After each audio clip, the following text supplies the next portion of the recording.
사무엘상 아까 이야기를 네, 했습니다. 잘 그렇죠? 나오고 있습니다, 목사님. 말씀하시면 예. 됩니다. 네. 예, 여기까지 했고, 그래서 보니까 말입니다. 이 전도서의 주제가 이 땅에 궁극적인 소망을 둔 인생은 허무하고 무의미하고 하나님과 올바른 관계를 맺고 사는 삶이 가치와 의미가 있다. 이렇게 생각하면 좋은데 이 말씀을 이해하는데도 넘어가면서 계속 왔다 갔다 하기 때문에 좀 힘들더라고요. 자, 시편에 솔로몬의 시가 2개가 있는데 그중에 72편과 127편입니다. 여기에 시편 127편에도 이 솔로몬은 그 시의 가운데서 이 헛되다는 이야기를 쭉 하면서 여호와께서 집을 세우지 아니하시면 세운 자의 수고가 헛되며, 제가 그 말씀을 볼 때 마태복음 7장에 있는 말씀이 생각이 났습니다. 모래 위에 지은 사람은 무너지고 반석 위에 지으면 무너지지 않는다는데, 여러분 한번 질문을 해보겠는데 세상에 모래 위에 집을 지은 사람이 있습니까? 없습니다. 다 돌 위에 집을 짓는데, 그런데 그 돌이 종류가, 제가 이 말씀을 생각하면서 2종류가 있는데, 하나는 진짜 완전히 탄탄한 화강암 이런 것들이고, 하나는 석회암인 경우에는 유사복의 석회암도 돌입니다. 그런데 이 석회암은 바람이 비가 와서 침수가 되게 되면 석회암은 서서히 녹아버립니다. 그래서 우리가 잘못하면 말입니다. 우리 스스로가 생각하기에는 반석 위에 지은 집인데 넘어질 수가 있습니다. 그러나 하나님 말씀을 잘 믿는 사람은 절대로 이 석회암 속에 집을 짓지 않는다는 것입니다. 저는 이 말씀을 연구하면서 생각하면서 솔로몬이 한 유명한 말 3가지만 제가 들어봅니다. 열왕기상에 있는 말씀입니다. 솔로몬이 이르되 내 종 주의 종 내 아버지 다윗이 성실과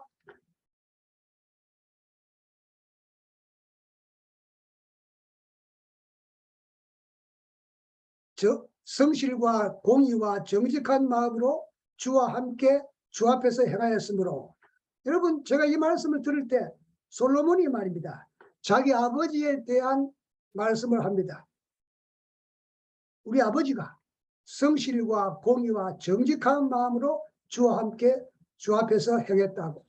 저는 이 말씀을 읽으면서 우리 아이들이, 우리 자식들이 자기 아버지를 하나님 앞에 구할 때, 사람 앞에서 자랑하는 것이 아니고 하나님 앞에 구할 때 우리 아버지는 성실하고 공의하고 공의롭고 정직한 마음으로 주와 함께 살았다는 이 말씀을 할 수 있도록 사는 것이 참 중요하겠다는 생각을 해보게 되었습니다. 2번째, 솔로몬이 한 헌당 기도입니다. 그 헌당 기도 가운데 참 유명한 말을 하고 있습니다. 만일 어떤 사람이 이웃에게 범죄해가지고 자기가 회개하면서 이 성전에 있는 주의 제단 앞에서 기도할 때 하나님께서 들어주시옵소서. 쭉 이제 이어가면서 42절까지 보면 말입니다. 그 긴 기도 가운데서 첫째는 주의 제단 앞에서 기도할 때, 2번째는 이 전에서 그 제단 앞에 사람이 많이 모이면 그 전 안에서만 기도해도 들어달라고. 그 다음에 어떤 사람은 갈 수 없기 때문에 이곳을 전 있는 쪽을 향해서 기도하는 사람도 들어달라고. 그 다음에 또 좀 더 신경을 써서 이방인들은 성전에 들어갈 수 없기 때문에 이방인들이 성전을 보면서 기도해도 들어달라고. 그 다음에 마지막에는 이제 적국으로 포로되어 갔을 때 그들은 성전이 안 보이니까 방향만 성전이 있는 쪽을 향해서 기도할 때도 들어달라고. 이 기도의 유명한 기도가 다니엘의 기도인 것입니다. 그래서 이 2번째로 이 솔로몬이 한 말씀입니다. 3번째는 제가 특별히 은혜를 받는 건데 뭐냐면, 제가 히브리어를 모르는데 히브리어의 마히르라는 단어가, 이것을 각 성경이 번역할 때 다르게 번역을 했습니다. 우리 개혁에는 근실한, 네가 자기 사업에 근실한 사람을 보았느냐, 그는 왕 앞에 설 것이요 천한 자 앞에 서지 아니하리라고 했습니다. 근데 개정에는 뭐냐면 능숙한 같은 마힐을 능숙한 사람이라고 해석합니다. 그 다음에 3번째 현대어에는 뭐냐면 기가 막히게 잘 나가는 사람을 보았느냐. 그렇게 하고 있습니다. 영어에 보면 좀 더 재밌게 표현합니다. 킹 제임스 버전은 내가 자기 삶에 디리전트한 사람을 보았느냐. 그 다음에 두 번째는 NIV에는 뭡니까? 스킬 혹은 스킬풀한 사람을 보았느냐. 그 다음에 뉴 킹 제임스 버전에는 엑셀스한 사람은. 그래서 이걸 보면 뭡니까? 자기 사업에 딜리전트한 사람은 계속 딜리전트하면 나중에 아주 스킬풀한 사람이 되고, 그 다음에 그 스킬풀이 좀 더 지나치면 엑셀한 사람이 된다는 것입니다. 이것은 제가 볼 때 다윗 솔로몬이 자기 아버지를 두고 한 이야기가 아닌가 그렇게 생각됩니다. 그 아버지가 물맷돌 돌리는 것을 열심히 했을 때 아주 스킬풀하게 되고, 드디어 그는 엑셀하게 돼가지고 드디어 골리앗의 이마를 맞히는, 그것도 정중하게 맞히는 그런 사람이 된 것입니다. 그는 왕 앞에 섰다가 드디어 왕이 된 사람입니다. 전도서 12장을 우리가 보니까 말입니다. 16개의 소단원으로 나누어져 있습니다. 이 16개의 소단원만 확실히 읽어보면 말입니다. 전도서 전체의 흐름을 볼 수 있습니다. 첫째, 덧없는 인생이다. 세상적인 지혜와 지식의 무상하다. 쾌락도 헛된 것이다. 지혜로운 자와 어리석은 자가 동일한 운명을 이거는 조금 설명이 필요하면 나중에. 그 다음에 모든 것의 때가 있다. 세상의 부정을 개탄한다. 헛되고 학대받고 헛된 수고를 하고, 그러나 친구는 가치가 있는 것이다. 세상적인 출세도 헛된 것이다. 가난하게 태어나 왕이 되어도 이것이 나중에 또 헛된 일이다. 경솔한 약속은 하지 말라. 그 다음에 부귀와 부귀도 헛된 것이다. 재물과 부귀와 존귀도 다 헛되다. 실질적인 지혜의 가치가 무엇이냐? 왕에게 복종하라. 악한 사람과 의로운 사람, 인간은 모두 같은 운명에 처해 있다. 지혜가 어리석음보다 낫다. 여기는 또 지혜가 어리석음보다 낫다고 표현하고 있습니다. 그 다음에 인생이 참으로 투자할 것이 어디냐? 마지막 중요한 두 부분입니다. 청년에게 주는 교훈이 있고, 인간의 본분이 무엇이냐? 이것으로 결론을 내리게 됩니다. 첫 번째가 덧없는 인생입니다. 1장 1절부터 11절 사이에 있습니다.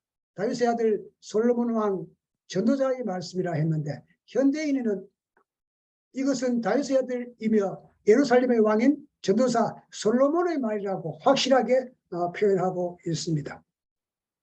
전도자가 이르되 헛되고 헛되며 헛되고 헛되니 모든 것이 헛되다.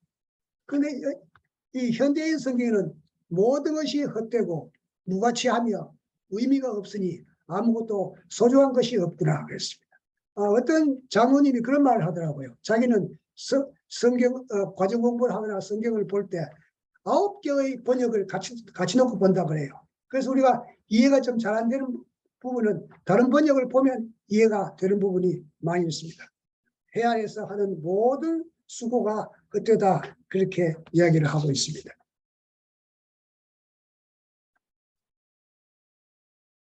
(1장 4절에) 한 세대는 가고 한 세대는 오되 땅은 영원히 있도다.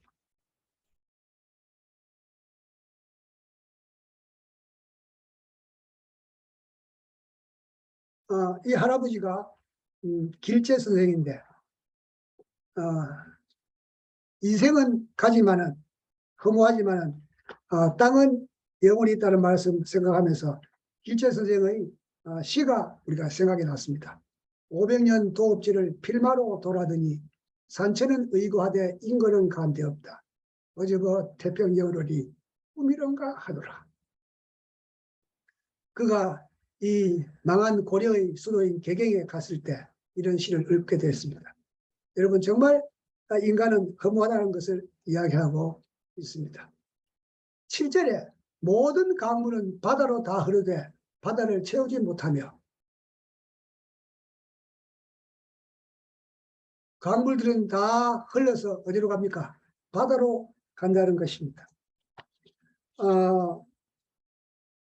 강이 동으로 가든지 서쪽으로 가든지 꾸불꾸불 가든지 곱게 가든지 다 바다로 흐르게 됩니다. 그 바다는 다시 수증기를 내뿜어서 비를 만들어 비가 땅의 식물을 키운 뒤에 또 땅속으로 스며들어서 계곡을 이루고 강이 되어서 또 바다로 갑니다.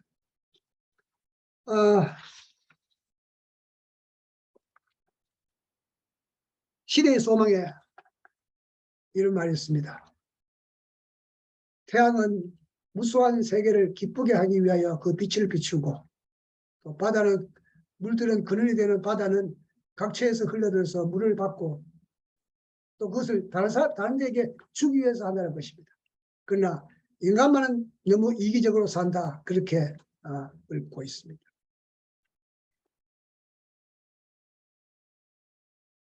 이전 세대들이 기억됨이 없으니 장래 세대도 그 후 세대들과 함께 기억됨이 없으리라. 그런데 이 말씀을 현대인 성경에는 우리가 과거에 일어난 일을 기억하지 않으니 앞으로 올 세대들도 우리 시대에 일어난 일을 기억하지 않겠다고, 그게 대단히 허무하다는 것입니다. 우리가 옛날 일을 잘 기억하지 않는 것처럼 우리 후세대도 우리를 잘 기억하지 않을 것이라고 그렇게 이야기를 하고 있습니다. 두 번째, 세상적인 지혜와 지식의 무상하다는 걸 이야기합니다. 나 전도자는 예루살렘에서 이스라엘 왕이 되어가지고 마음을 다하며 지혜를 써서 하늘 아래에서 행하는 모든 일을 연구하며 살핀즉 이는 괴로운 것이니 하나님이 인생들에게 주사 수고하게 하신 것이라. 내가 해 아래에서 행하는 모든 일을 보았노라. 보라, 모두 다 헛되고 바람을 잡으려는 것 같도다. 그가 온갖 영화를 누린 다음에 한 말씀입니다. 잠언에는 헛되다는 말이 한 군데 있는 것 같더라고. 제가 이제 이 말씀을 보기 전에 잠언을 쫙 읽어봤는데, 잠언에는 31장에는 이제 여인에 관한 이야기고 또 어머니가 한 말이기 때문에 이 솔로몬이 한 말 중에는 잠언에 헛되다는 말을 한 번밖에 안 했는데 여기는 헛되다는 말이 많이 나옵니다. 그래서 이 솔로몬이 잠언을 쓸 때는 죽음에 대한 생각을 별로 하지 않고 썼는데, 그가 말년에 이제 끝나기 전에 죽음을 생각하면서 쓴 것이 전도서인 것 같습니다. 구부러진 것도 곱게 할 수 없고 모자란 것도 셀 수 없도다. 인간 스스로의 행위가 헛된 것을 이야기하는 것입니다. 쾌락도 헛된 것이다. 내가 내 마음에 이르기를, 자, 내가 시험 삼아 너를 즐겁게 하리니 너는 낙을 누리라 하였으나 보라, 이것도 헛되도다. 현대인 성경에는 나는 마음껏 즐기며 행복을 누리겠다고 생각하였으나 이것 역시 헛된 것이다.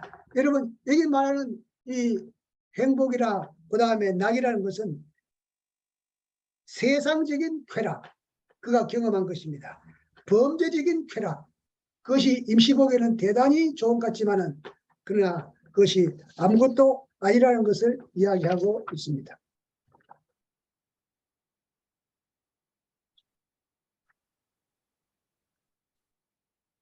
내가 웃음에 관하여 말해 이르기를 그것은 미친 것이라 하였고, 희락에 관하여 이르기를 이것이 아무 소용이 없는 것이라 하였노라.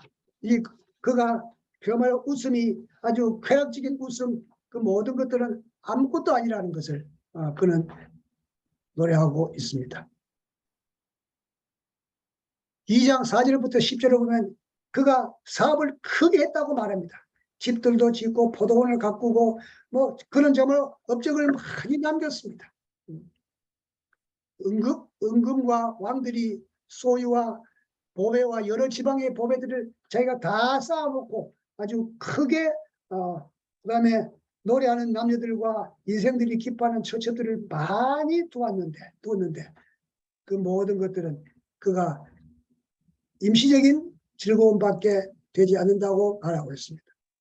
그가 정말 부자였습니다. 그죠? 여기 지금 이 장면은 무슨 장면이냐 하면 스바 여왕이 솔로몬을 방문한 장면입니다.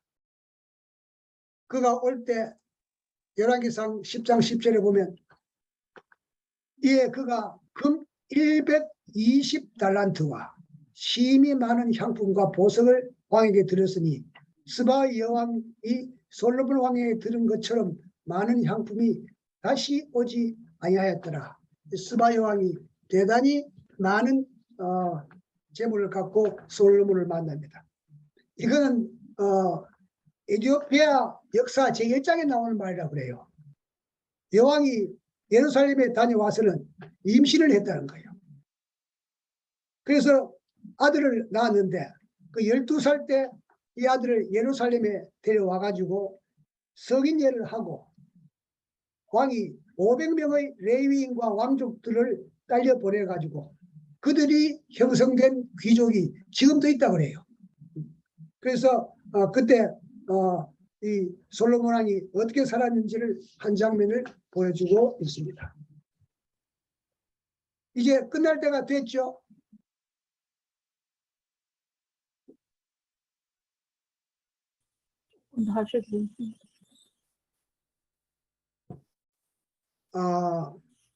끝냅시다. 이쯤 하고 다음에 지혜로운 자와 어리석은 자의 동일한 운명이라는 것을 하도록 그렇게 하겠습니다.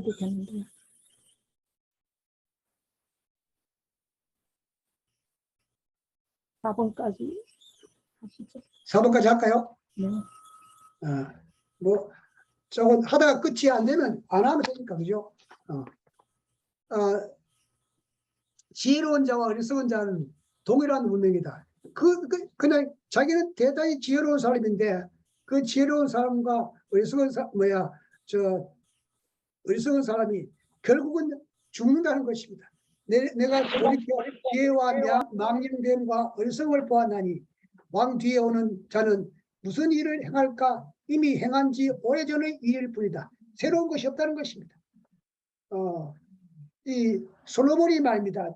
솔로몬의 뒤를 이은 왕이 되는 자도 솔로몬이 추구했던 바 그 이상을 하지 못한다고 결국 시행착오를 할 따름이라는 말을 하고 있는 것입니다.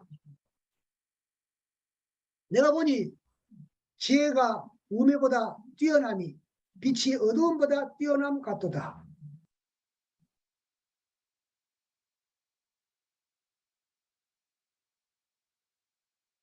지혜자는 그의 눈이 그의 머릿속에 있고 우매자는 어두움 속에 있나니 그들 모두가 당하는 일이 모두 같으리라는 것을 나도 깨달아 알았도다 했습니다. 이게 눈이 머리에 있다는 말은 눈이 밝다는 말을 직역하면 그렇게 된다 그래요.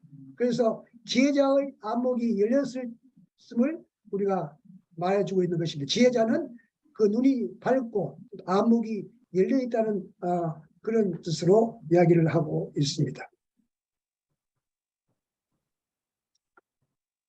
요한복음 8장 12절에 여기 예수께서 또 말씀하여 이르시되 나는 세상의 빛이니 나를 따르는 자는 어두움에 다니지 아니하고 생명의 빛을 얻으리라. 마태복음 4장 16절에 흑암에 앉은 백성이 그 빛을 보았고 사망의 땅과 그늘에 앉은 자들에게 빛이 비쳤다 하였느니라. 여러분, 이 사탄이 지배하는 세상은 흑암의 세상이고 예수님께서 계시는 곳은, 예수님을 향하는 곳은 생명의 빛이라는 것을 말씀하고 있습니다. 그런데 2장 16절에 지혜자도 우매자와 함께 영원토록 기억함을 얻지 못하니 후일에는 모두 다 잊어버린 지 오래일 것입니다. 오라 지혜자의 죽음이 우매자의 죽음과 일반이라.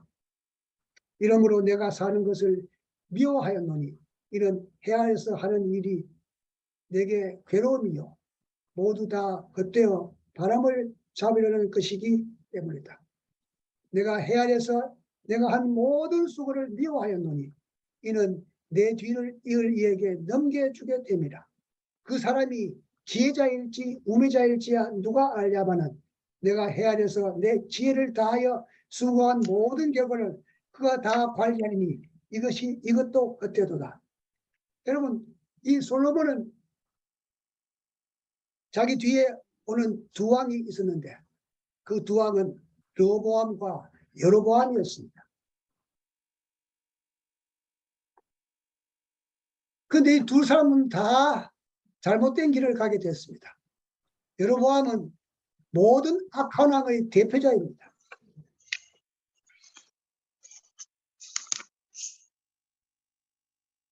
열왕기하 3장 3절에 보면 그러나 그가 느바스의 아들 여로보암이 이스라엘에게 범하게 한 죄를 따라 행하고 떠나지 아니하였더라.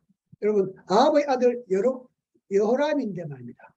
아합이 얼마나 악한 왕입니까?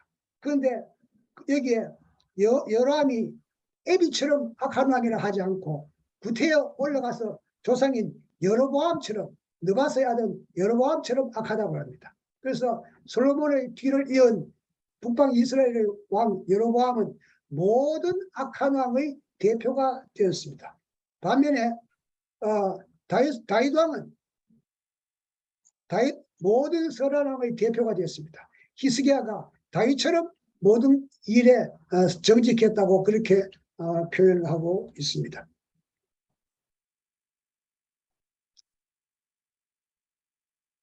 히스기야 왕 이야기는 내일 하도록 하겠습니다.